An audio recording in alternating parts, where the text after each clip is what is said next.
جملة توێژەرێکی بەناو ئیسلامی بوو لەم چەند ڕۆژە لە یەکێک لە کەناڵەکان باس لەم ئاەتە ئەکات دەڵێت کاتێک خوای پەروەردگار دەڵێ كتب عليكم الصيام بمعنای فوریضە نایات معنای ئەوەیە نووسراوە لەسەرتان نەک واجب بێ لەسەرتان ئەیەوێت بە خەڵکی بڵێت ڕۆژوگرتنی مانگی ڕەمەزان واجب نییە و فەرز نییە بەڵکو ئەگەر کەسێک بێوێ بە ڕۆژوو بێت ئەتوانێ بە ڕۆژوو بێت خێرێکە بۆ خۆی ئەیکا بەڵام ئەگە بە ڕۆژوش نەبێ هیچی لەسەر نییە ئەم قسەی کەوا ئەم پیاوای کات هیچ مفەسرێ ئەم قسەی نەکردووە نە ئیبن کەثیر نە ئیمامی بەغەوی نە تەبەری نە شەنقیطی نە سەعدی هیچ کام لە مفەسرین ئەم قسەیان نەکردووە ئێمەت لە کوێوە هێنا ئەڵێ ئێمەش بۆمان هەیە قسە لەسەر قورئان بکەین سەحابە وایان نەوتووە صحابة هاتونا بومان تفسيركا عبد الله كري عباس فرمي كتب عليكم الصيام واتا فرض عليكم الصيام كما كتب على الذين من قبلكم كواتا نيوش رجول سرتان واجبة فرز بقرن فمن شهد منكم الشهر فليصم دعا بدوي آيات أخوي كرودقارة فرمي فمن شهد منكم الشهر فليصم أو لا ملامي أمرا كتشوى سر فعلك جزمي كرد كواتا فرماني خوي پروردگار بو عبدكاني اويا هر كسي قيش بمانجي رمضان لشي ساغ بو تندرست بو لشينو مكاني خوي بو ابي بروجو بيد واجبه نك بين ايما خلچي چواشكار كين بلين روجوي مانجي رمضان واجب نيه بلكو كتبا لقران دا بمعنى فريضها توا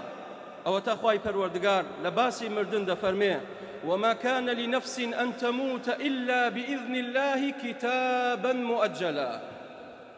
كواتا مردن فرضي حتمي ومحققة ناتواني لي رزقار بيت هروها لباسي كشتني خلق خواي پروردگار فرميه من أجل ذلك كتبنا على بني إسرائيل أنه من قتل نفسا بغير نفس أو فساد في الأرض فكأنما قتل الناس جميعا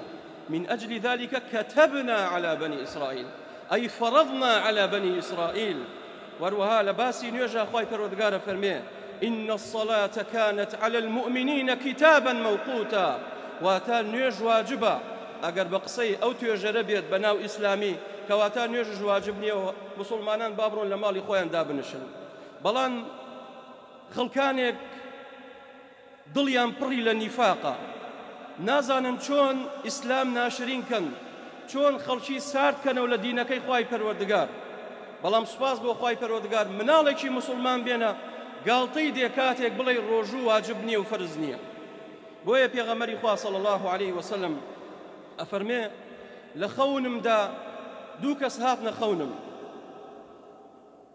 بن باڵمیان گرد و وتیان بکەوە ڕێ کاتێک کەوتمە ڕێ چیایەکی بەرز و بڵند هات وتیان سەرکەوە پێغەمبەری خوا عەلەیهی سەڵات وەسەلام فەرمووی ناتوانم وتیان سەرکەوە ئێمە بۆت ئاسانەکەی ئەو دوو کەسە جبرائیل بوو لەگەڵ میکائیل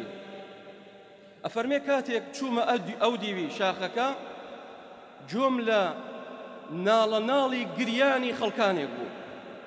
پرسیارم کرد فقلت من هؤلاء قالوا قال هذا عواء أهل النار وتيان أي پیغمبری خوا صلى الله عليه وسلم أو نال قرياني جهنم يكانوا دوزخ يكانا أقرين أستاك لير عذابك يشن أو جاء پیغمبری خوا صلى الله عليه وسلم فرمي تيپر بوم بكوم لكسانك بپی هەڵواسرابوون دەمیان خوار کرابوو لەناو دەمیان خوێن ئەتکا فقلت من هؤلاء فقالوا هؤلاء الذين يفطرون قبل تحلة صومهم وتيان أي پیغمبری خوا صلى الله عليه وسلم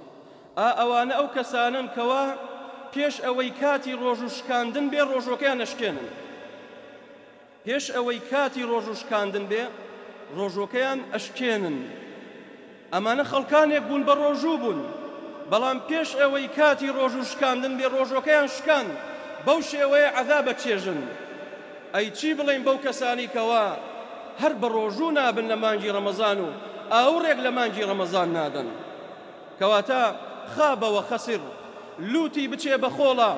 ئەو کەسەی کەوا ئەگا بە مانگی ڕەمەزان خوای پەروەردگار لە خۆی ڕازی ناکە ئەبعەدەه الله خوای گەورە لە ڕەحمەتی خۆی دوور کات. پێغەمبەری خوا صلی الله عليه وسلم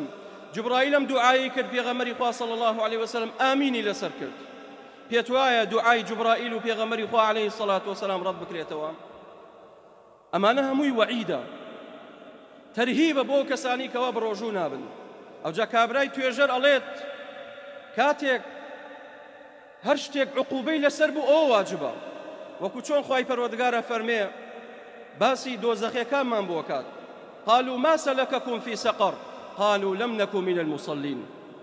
چونکە ئێمە لە دنیادا نوێژمان ناکرد. بە قسەی ئەو ئەڵێ نوێژ واجبە بەڵام ڕۆژوو واجب نییە. ئەم فەرمودانە چی لێ بکەین؟ ئەی ئەو هەموو تەفسیرانەی کەوا سەحابە زانایان بۆمانی کردووە على مەڕ العصور لە چۆ چاڵێ بکەینەوە دەفنیکەین و بانی دەین، کەواتە ئەمە هەمووی قسەی جیرفانی خۆتە. مخالفەی قورئانت کردووە، مخالفەی سنەتی رسول الله کردووە صلى الله عليه وسلم، ومخالفەی قولی رسول الله کردووە وفعلی رسول الله شت کردووە صلى الله عليه وسلم. پێغەمبەری خوا عليه الصلاة والسلام نۆ دانە ڕەمەزان لەسەر یەکە بە ڕۆژوو بوو. ئەگەر واجب نەبوایە پێغەمبەری خوا عليه الصلاة والسلام ساڵێک لە ساڵان یان لەو 9 ساڵە 2 ساڵ هەر نەیەگرت. وەکو چۆن لە سەرەتادا کاتێک تەراویح پێغەمبەری خوا عليه الصلاة والسلام 3 ڕۆژ لە بانێکە کردی، دوای وازی لێ هاور بۆی نەبێتە فەرز و واجب. کەواتە واجبە، نەک ئەمڕۆ بێی خەڵک چاواشە بکەیت. ئەوجا لایڤەکاتەوە لە فەیسبوک بە 10,000 و بە هەزارەهان خەڵک گوێ لێ ڕاگرێت و دەستخۆشیشی لێکا مەعلەسەف. ئەمە بەڵگەی لەسەر ئەوەی کە موسڵمانان ئەمڕۆ زۆر نەفام و جاهلن. موسڵمانان وازیان هاوردووە لە پەیامەکەی خوا و لە قورئانەکەی خوا و لە سنەتی رسول الله عليه الصلاة والسلام. نەک بین ئێمە دەستخۆشی لە کەسێکی منافق وەکەو کەسە بکەین. خوا پەنامان بدات. كتب عليكم القتال وهو كره لكم